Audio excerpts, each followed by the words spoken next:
새해 하나님의 은혜와 하늘의 복이 우리 모든 가정마다 우리 넘쳐나기를 소망합니다. 2023년 우리 새해가 밝았습니다. 올 한 해도 하나님과 동행하면서 늘 평안과 그리고 기쁨 마음 가운데 간직하고, 그리고 우리 강건하게 영적으로나 현실적으로나 지치지 않고 승리하면서 나아가기를 우리 주님의 이름으로 소망합니다. 우리 계속해서 우리 새해에도요 창세기 말씀 함께 나누도록 하겠습니다. 우리가 하나님의 말씀을 나누는 가장 큰 이유는 하나님의 말씀을 통해서 하나님의 은혜를 깊이 깨닫기 위함이죠. 왜요? 하나님의 은혜를 깊이 깨달을 때라야 우리에게 힘이, 그리고 우리에게 이 능력이 솟아나게 됩니다. 우리는, 하나님의 자녀인 우리는 힘이라는 것, 능력이라는 것이 다른 그 어떤 것으로부터 공급되지 않습니다. 바로 말씀을 통해서 하나님의 은혜를 깨달을 때, 그때 힘이 생기고 용기도 생기고 그리고 능력도 생겨서 지금 나에게 주어진 모든 일들 헤쳐 나갈 수 있게 되는 것이죠. 그런데 우리가 자꾸 환경이 바뀌면은 내가 힘이 많이 생기겠거니 라는 생각을 할 때가 참 많습니다. 하지만 여러분, 제가 여러 차례 누누이 말씀드렸잖아요. 시간이 흐르면 흐를수록 내 주변의 상황, 내 주변의 환경은 내 편이 된다, 아니면은 적군이 된다. 적의 편이 된다. 무엇이라고 했습니까? 적의 편이 된다. 결코 상황과 환경은 나를 도와주지 않는다. 내 편이 되어주지 않는다. 그렇기 때문에 여러분, 환경이 좋아지면 내가 좀 힘이 나고, 환경이 나빠지면 내가 힘이 떨어지고, 그래서 내가 자꾸 환경이 좋아지길 바라는 마음, 이해할 수는 있지만은 어떻게 보면 참 어리석은 거죠. 왜요? 해마다 환경은 절대 좋아질 리 없거든요. 내 주변을 둘러싸고 있는 상황은 절대 좋아질 리 없거든요. 그러면은 우리가 시간 흘러갈 때마다 어때요? 힘은 계속 빠져야 되지 않겠습니까? 환경이 좋아질수록 내 힘이 더 솟아난다면은 그와 반대되는 경우는 계속 내 힘이 빠져야 될 수밖에 없잖아요. 그러면 도대체 내가 언제 힘을 가지고 살 수가 있겠습니까? 여러분, 우리의 힘은 환경으로부터, 상황으로부터 오는 것이 아닙니다. 2023년도 결코 호락호락하지 않고 만만치 않을 것입니다. 하지만 우리가 그럼에도 불구하고 새해를 소망하는 것은 다른 것이 아니죠. 하나님의 말씀을 통해서 하나님의 은혜를 우리가 깊이 깨닫게 되리라는 그 소망이 있기 때문에 우리가 올 한 해도 이렇게 복되게 맞이하고, 그리고 서로 덕담을 나누는 것이 아닐까 싶습니다. 참 감사하게도요, 저희는 지난 연말부터 창세기 말씀을 함께 나누고 있습니다. 여러분, 창세기 말씀 속에 정말 끝없이 무한대로 펼쳐지는 하나님의 은혜가 있거든요. 그렇기 때문에 우리가 특별히 2023년 우리 새해를 맞이하면서 우리 새해에 대한 기대도 있고 또 걱정도 있지만, 기대가 조금 더 큰 이유는 바로 우리에게는 창세기 말씀이 있기 때문이라 저는 그렇게 생각이 됩니다. 우리 지난 시간에 이어서 계속해서 올 한 해도 창세기 말씀을 통하여서 우리 하나님의 은혜를 깊이 알아가고 깨달아가는 시간, 그래서 그 은혜와 그 깨달음이 나에게 있어서 능력이 되고 힘이 되고 용기가 되는 그런 시간을 우리가 만들어 갔으면 합니다. 우리 창세기 1장부터 3장까지 우리 잠깐 또 다시 한번 이렇게 좀 살펴보면은요, 우리 창세기 1장에서 하나님께서 천지를 창조하셨죠. 온 우주 만물을 전부 다 창조하셨습니다. 여러분, 창조하신 목적은 창조 그 자체에 있지 않습니다. 여러분, 하나님께서 이렇게 천지를 창조하신 가장 큰 이유는 바로 뭐예요? 하나님 자신을 계시하시기 위해서, 그렇죠? 하나님 자신을 우리에게 알려주기 위해서, 감추어졌던 것을 보여주시기 위해서, 그래서 하나님을 계시하시기 위해서 이 천지, 만물, 우주 만물을 전부 다 만드셨고, 그리고 어때요? 하나님께서 이 계시의 방편으로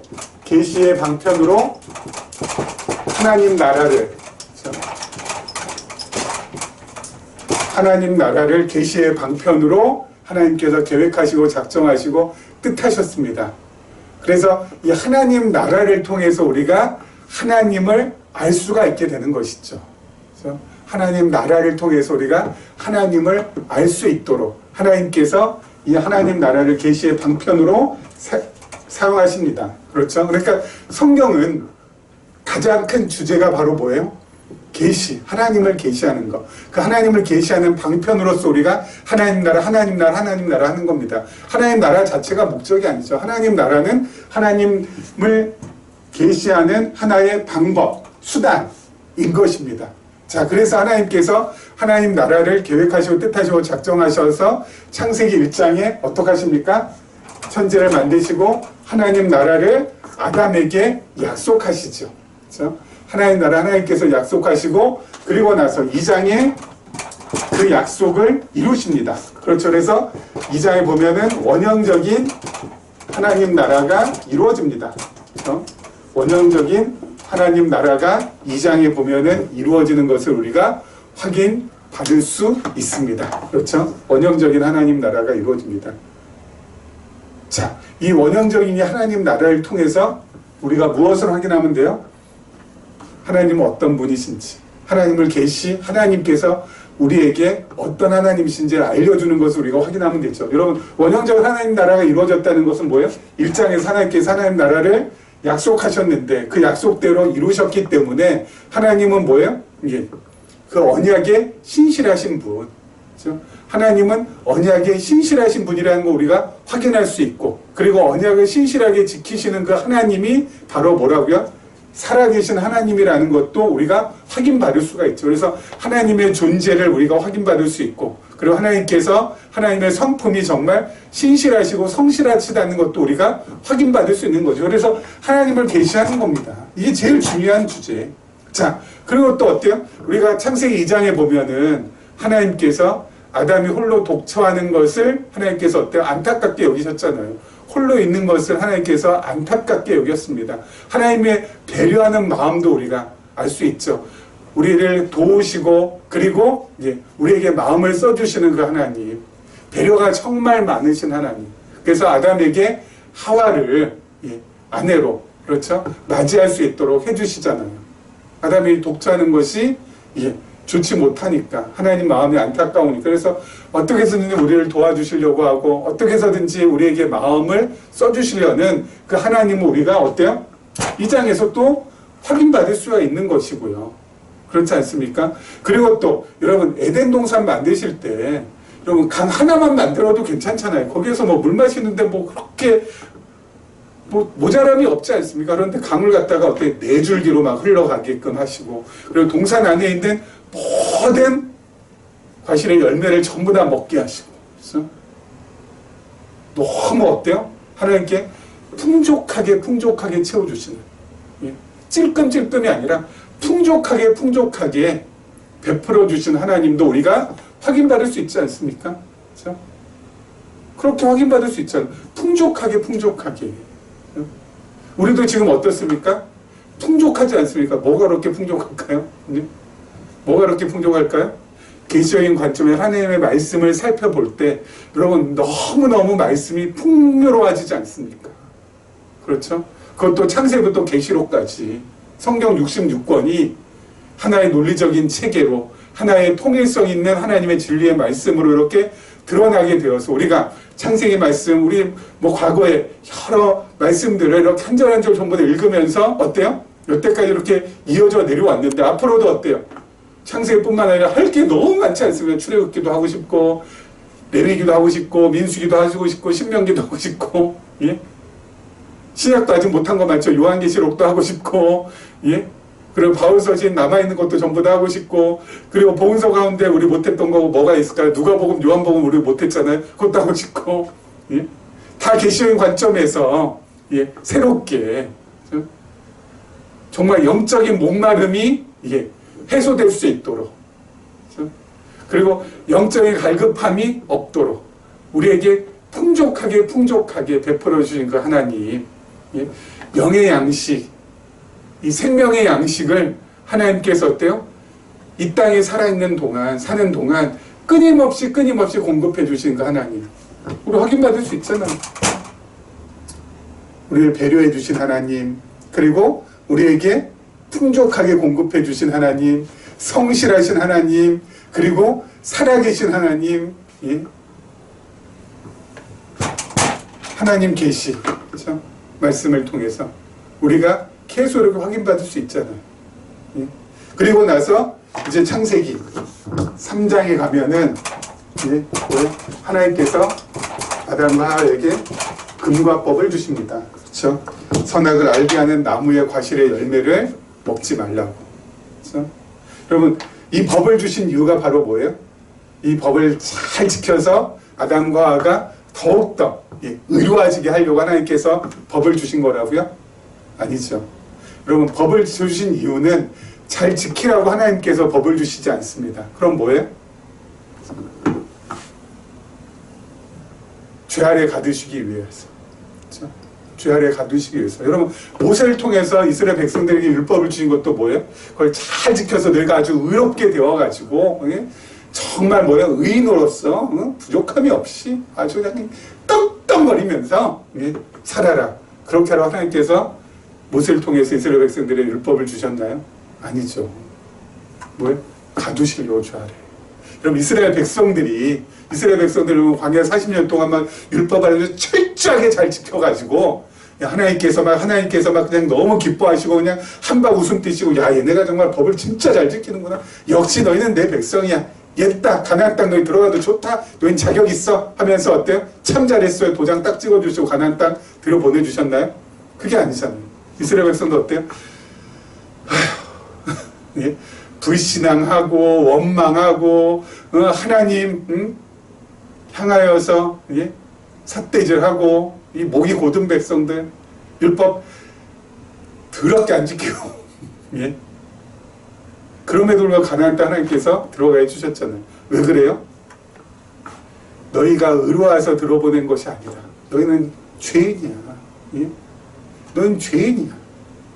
그럼에도 불구하고 내가 가나안 땅 들여보내준 것은 아브라함과 한 약속을 기억해서야. 응? 너희가 잘나서, 너희가 의로워서, 너희가 탁월해서, 너희가 다른 민족보다 뭔가 나를 잘 경배해서, 나를 잘 예배해서 들여보낸 게 아니야. 응? 이스라엘 백성들 입장에서는 어때요? 야, 우리 노력과 힘으로 들어간 것이 아니구나. 하나님께서 전적으로 베풀어 주신 은혜의 결과구나. 언약을 지키신 하나님께서 그 언약을 지키시기 위해서 우리를 들여보내주신 것이구나. 응? 율법에 비춰서 우리는 율법을 결코 지킬 수 없는 죄덩어리인데 하나님께서 은혜로 들어가게 해주셨구나. 하나님 감사합니다. 우리 아무 할 말 없습니다. 하나님이 하셨습니다. 하나님이 최고입니다.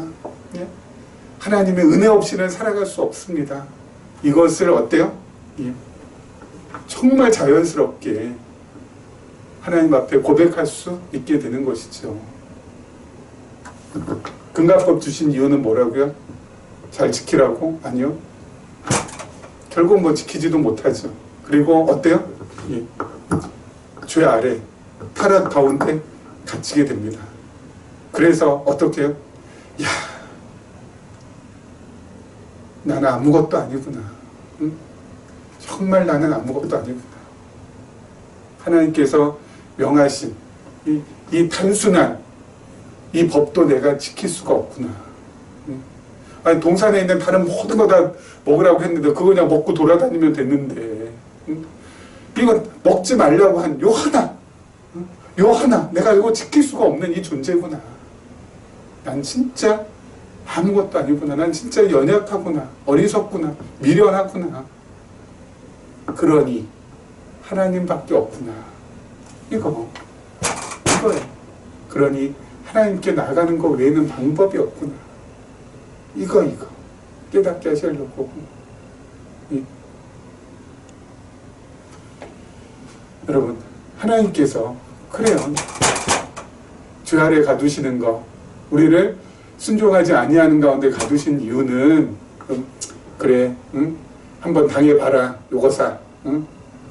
하나님께서 우리 괴롭히려고, 하나님께서 우리 망쳐놓으려고 하시는 게 아니라 하나님 더 깨닫게 하기 위해서, 하나님의 긍휼이 얼마나 풍성한지, 하나님의 그 놀라운 은혜가 아니고서는 내가 결코 단 한순간도 살아갈 수 없다라는 것을 고백하고 그 하나님 바라보면서 나아가게 하려고 하나님께서 이러한 섭리를 이끌어 가시는 거라는 것을 우리가 염두에 두시고 이 창세기 말씀을 봤으면 좋겠습니다. 자, 우리 지난 시간에 이어서 계속해서 한번 보도록 하죠. 자, 우리 창세기 3장 16절 말씀입니다. 제가 읽도록 할게요. 또 여자에게 이르시되 내가 내게 임신하는 고통을 크게 더하리니 내가 수고하고 자식을 낳을 것이며 너는 남편을 원하고 남편은 너를 다스릴 것이니라 하시고 아담에게 이르시되 내가 내 아내의 말을 듣고 내가 내게 먹지 말라 한 나무의 열매를 먹었은즉 땅은 너로 말미암아 저주를 받고 너는 내 평생에 수고하여야 그 소산을 먹으리라. 땅이 내게 가시덤불과 엉겅퀴를 낼 것이라. 내가 먹을 것은 밭의 채소인즉 내가 흙으로 돌아갈 때까지 얼굴에 땀을 흘려야 먹을 것을 먹으리니 내가 그것에서 취함을 입었음이라. 너는 흙이니 흙으로 돌아갈 것이니라 하시니라. 아멘. 자, 우리 지난 시간에 뱀에 대해서 하나님께서 심판을 하신 이후에 지금 여자에게 심판하시고 또 남자에게 아담에게 심판하시는 내용이 나옵니다. 우리 하와에게 여자에게 심판하시는 내용은 바로 뭐냐면 임신하는 고통, 해산하는 고통이 어때요? 크게 더한다고 했습니다. 그래서 여러분 우리 결혼해서 아이를 낳을 때 어때요? 해산의 고통이라는 것이 이게 정말 말로 다 할 수 없는 고통이죠. 정말 뼈가 쫙쫙 갈라지는 그런 고통이 바로 해산의 고통. 그렇죠? 그야말로 이 죽음의 고비를 왔다 갔다 하는 그러한 고통이 바로 해산의 고통이지 않습니까? 지금의 의료 기술이 많이 발달이 되어서 그나마 좀 나은데, 그나마 좀 나은데도 어때요? 그 고통은 어떻게 할 수가 없는 것이죠. 어떻게 할 수 없는 것이죠. 현실적으로 이러한 하나님의 심판이 임했기 때문에 어때요? 이 해산의 고통이 더 크게 되었기 때문에 정말 어때요? 이 죽음의 고비를 들락날락하게끔 지금도 마찬가지로 지금 이렇게 오고 있지 않습니까? 그럼 실제로 이렇게 이러한 여인들에 대해서 이러한 심판이 내려졌는데 중요한 것은 바로 뭐예요? 심판이 심판으로 끝나지 않는다는 것. 심판 속에는 반드시 뭐예요? 그 다음이 있습니다. 그렇죠? 심판이 심판으로 끝나지 않고 그 심판 속에는 그 다음이 있어요. 그 다음이. 그 다음이 뭘까요? 그 다음이 뭘까요? 여러분, 이 여인들의 이 해산의 이 고통은 바로 장차 오실, 그렇죠?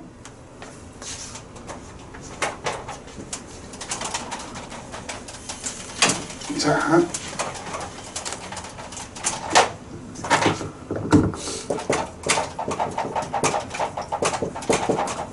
해산의 고통은 예표라고 했습니다. 예표. 뭐에 대한 예표일까요? 뭐에 대한 예표일까요? 미리 보여주는 표. 뭐에 대한 예표일까요? 장차 오실 메시아, 그리스도, 예수께서 어때요? 그야말로 해산의 고통, 그 이상의 고통, 뭐예요?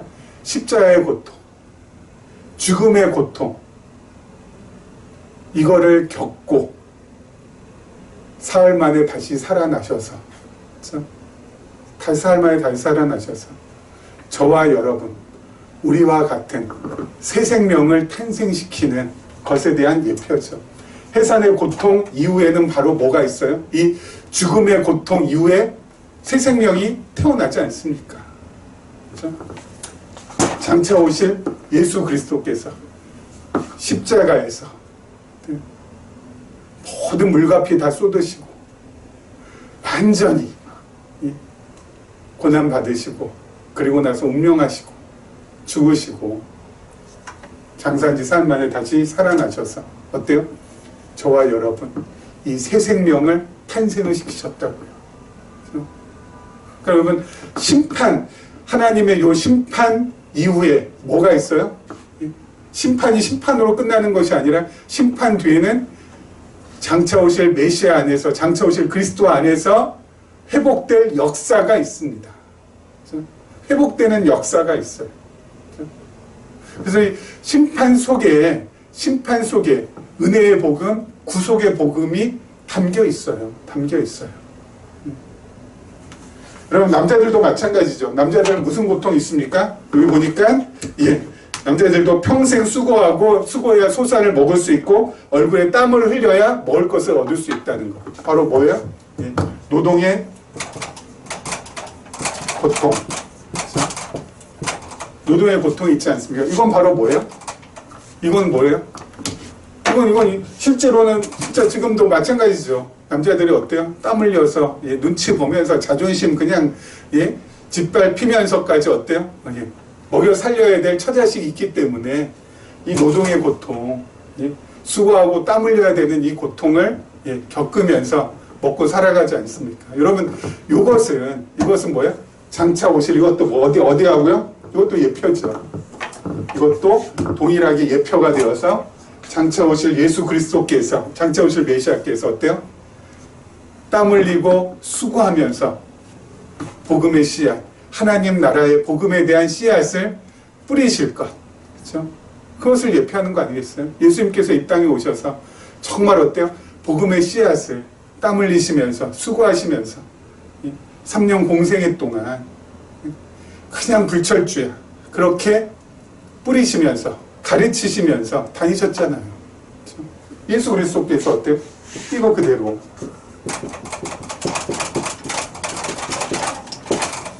그 결과 우리가 어때요? 마태, 마가, 누가, 요한복음을 통하여서 천국 복음을 우리가 맛볼 수 있게 되는 것이죠. 예수님께서 눈물을 흘리며 수고하며 땀을 흘리며 어때요? 기쁨으로 씨앗을 뿌리셨기 때문에 우리가 그 단을 지금 거두고 있는 거죠. 그렇지 않습니까? 그러니까 여러분 하나님의 이 심판 뒤에는 반드시 뭐예요? 회복의 역사가 있어요. 예수 그리스도 안에서 일어나는 회복의 역사. 비록 아담과 하와가 불순종해서 하나님 앞에 심판을 받지만은 하나님께서는 그 심판을 심판으로 끝내시는 것이 아니라 반드시 어때요? 그 심판 뒤에 이어가는 다시 시작하시는 회복의 역사를 하나님께서 기록하고 계시다고요. 그렇기 때문에 우리는 언제나 소망입니다. 우리는 언제나 다시 일어설 수 있는 거예요. 내가 잘못했다. 내가 정말 죄를 지었다. 라고 할지라도 우리는 어때요? 거기에서 그치면 안 된다고요. 그러면서 나는 안 돼. 내까짓까 뭐 한다고 이게 되겠어? 이러면서 주저앉으면 안 된다고요. 왜요? 우리에게는 예수 그리스도를 향하는 길이 있기 때문에 그 길로 걸어가서 예수 그리스도를 만나면은 내 죄가 사함받고 정말 구원의 놀라운 구속의 놀라운 은혜를 다시 한번 맛볼 수 있으니까 맛보게 된다면은 어때요? 다시 일어설 수 있게 되니까. 여러분 그래서 여러분 저와 여러분 우리 모두는 하나님의 자녀들인 우리들은 언제든지 다시 일어설 수 있는 힘이 늘 있어요. 그렇죠? 그렇기 때문에 우리는 주저앉는다, 이제 끝났다, 이젠 안 된다, 이젠 못한다. 이게 우리하고는 어울리지 않는 단어예요. 늘 우리는 어때요? 다시 시작할 수 있다. 그리고 하나님께서 계속해서 기회를 주신다. 하나님께서 나를 늘 이끌고 가시기 때문에 내가 여기서 더 이상 머뭇거릴 이유는 없다. 주저앉을 이유는 없다. 포기할 이유는 없다. 하나님 바라보면서 뚜벅뚜벅 걸어 나가는 것 외에는 우리에겐 없다. 그러면서 어때요? 무릎을 다시 고추 세우고 일어나는 거예요. 일어나는 거예요. 일어나는 거예요. 예? 심판으로 하나님께서 끝내주지 않는다고요. 하나님의 자녀들에게는, 하나님의 백성들에게는. 예? 하나님의 자녀가 아닌 자들에게는 심판이 어때요? 그냥 심판으로 끝나는 거예요. 그들에게는 그 뒤에 이어지는 역사가 없습니다. 하지만 우리는 그 뒤에 이어지는 역사가 있어요. 그리고 결국 그 역사의 마지막은 뭐예요? 영원한 하나님 나라. 예? 우리는 보장되어 있는 영원한 하나님의 나라가 우리의 마지막이에요. 마지막. 예? 거기까지 가는 거예요. 거기까지 가는 거예요. 이 땅에서는 여러분 우리가 이 땅에 살면서 하나님 품에 안길 때까지 우리가 정말 영원한 하나님 나라에 가기 전까지는 우리는 어때요? 예. 끝이 없어요. 끝이라는 게 없어요. 마지막이라는 게 없다니까요. 예? 계속 어때요? 이어져요. 회복의 역사로 하나님께서 어떻게 해서든지 우리 일으키시고 우리 부둥켜 안으시고 우리를 끌고 가십니다. 거기에 우리는 맡기면 되는 거예요. 그리고 아까 말씀드린 것처럼 그렇게 우리를 배려해 주시고 우리에게 정말 영적으로 풍족하게 베풀어 주신 그 하나님을 믿고 의지하면서 그 섭리의 흐름에 나를 맡기고 가면 되는 거예요. 가면 되는 거예요. 예? 다른 거 여러분 쳐다보지 마시고 세상의 속삭임 예? 거기에 그냥 귀 기울이지 마시고. 자, 그 다음 절 한번 보도록 하겠습니다. 그 다음 절입니다. 하나님의 아니죠. 예, 20절입니다. 아담이 그의 아내의 이름을 하와라 불렀으니 그는 모든 산자의 어머니가 됨이더라. 여호와 하나님이 아담과 그의 아내를 위하여 가죽옷을 지어 입히시니라. 아멘. 자, 하나님의 심판이 있고 나서 아담이 갑자기 정말 생뚱맞죠? 예? 자기 아내의 이름을 하와라고 그렇게 이름을 붙입니다. 아니, 하나님 심판이 있고 나선 하나님 정말 용서해 주세요. 제가 잘못했습니다. 하나님 한 번만 봐주세요. 뭐 이래야 될 거 아니겠습니까? 그렇죠? 근데 아담은 뭐라고요? 갑자기 뜬금없이 느닷없이 자기 아내의 이름을 하와라. 그렇죠? 왜 이럴까요? 왜 이럴까요? 예? 아담이 갑자기 생뚱맞게 왜 이렇게 했을까요?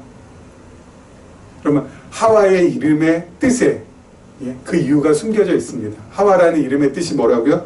모든 산자의 어머니. 그렇죠? 모든 산자의 어머니라는 뜻입니다. 자, 그러면 어머니는 생명의 모판이잖아요. 그렇죠? 어머니는 생명의 모판이잖아요. 자, 모태를 통해서 생명이 어때요? 태어나잖아요.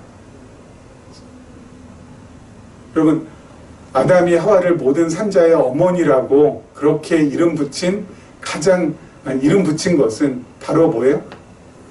우리가 끝이 아니구나. 이걸 깨달은 거예요. 우리가 비록 선악을 알게 하는 나무를 먹음으로 하나님 앞에 심판받았지만 우리로서 끝나는 것이 아니구나. 그 다음이 있구나. 아담도 깨달은 겁니다. 그래서 하와를 통하여서 생명이 계속 이어져 내려가겠구나. 응? 생명이 계속 이어져 내려가게 되면 결국 뭐야? 여자의 후손을 통하여서 하나님께서 약속하신 메시아 그리스도가 이 땅에 오셔서 이 뱀의 머리를 짓눌러 버리고 상하게 만들고 이 사단을 괴멸시키겠구나. 이 마귀를 완전히 짓밟겠구나. 그래서 당신 모든 산자의 어머니, 생명의 모판, 생명이 생명을 낳고 생명이 생명을 낳아서 우리가 비록 하나님 앞에 심판받고 우리가 비록 이렇게 타락했지만 뭐예요? 이게 끝이 아니구나. 그 다음 하나님의 회복의 역사가 하나님께서 다시 쓰는 역사가 있구나. 이것을 어때요? 깨달은 겁니다. 그렇기 때문에 심판 이후에 아담이 자기 아내의 이름을 모든 산자의 어머니라고 그렇게 이름 불렀다고요. 아담 절망하거나 좌절하거나 그리고 낙심하지 않습니다. 다시 한번 소망을 붙듭니다. 다시 한번 하나님을 붙듭니다. 그렇죠? 여러분, 우리 아담보다 어때요? 더 우월합니다. 아담은 예수 그리스도를, 여자의 후손으로 올 예수 그리스도를 보질 못했지만 우리는 어때요? 이미 확인했고 특별히 말씀을 통하여서 그분의 음성을, 그분의 숨결을 우리가 느끼고 확인하고 그리고 경험했습니다. 이제 우리는 그리스도 안에서 살아가는 사람들입니다. 그리스도 안에서 살아가는 사람들에게 여러분 좌절, 낙심, 낭망 이런 거 어울리지 않다고요. 그리스도 안에서는 어때요? 끊임없는 소망, 끊임없는 희망, 그렇죠? 계속 영적으로, 현실적으로 우리가 하나님 앞에서 정말 요즘 MZ세대들이 말하는 대로 꺾이지 않는 마음, 예? 그들은 자기 힘과 자기 노력으로 그걸 해야 되지만 우리는 어때요? 하나님께서 주시는 은혜로 말미암아 그것이 늘 가능한 거거든요. 그래서 우리한테 그것이 더 적당하게 어울리는 그 단어예요. 그거 가지고 2023년 이 한 해를 나가면 되는 겁니다. 작년도 힘들었고 재작년도 힘들었고 그 재작년도 힘들었지만 올해도 아마 그에 못지않아 힘들 것입니다. 아까 말씀드린 대로. 그렇죠? 환경은 절대 우리를 도와주지 않아요. 우리를 더욱더 힘들게 하고 곰핍하게 하고 어렵게 만들 겁니다. 하지만 하나님의 은혜를 우리가 더 깊이 깨닫고 그렇죠? 그 하나님께서 나의 편이 되어주시고 그리고 나와 함께 해주시고 나와 동행해 주시고 늘 나를 배려해 주시는 그 하나님 덕분에 우리가 오늘도 기운 있게 정신 바짝 차리고 살아갈 수 있다라는 그러한 마음가짐을 가지고 2023년 마지막 날까지 하나님 바라보며 그렇게 나아가기를 소망합니다. 이런 은혜가 우리 모두에게 주어지길 주님의 이름으로 축원합니다.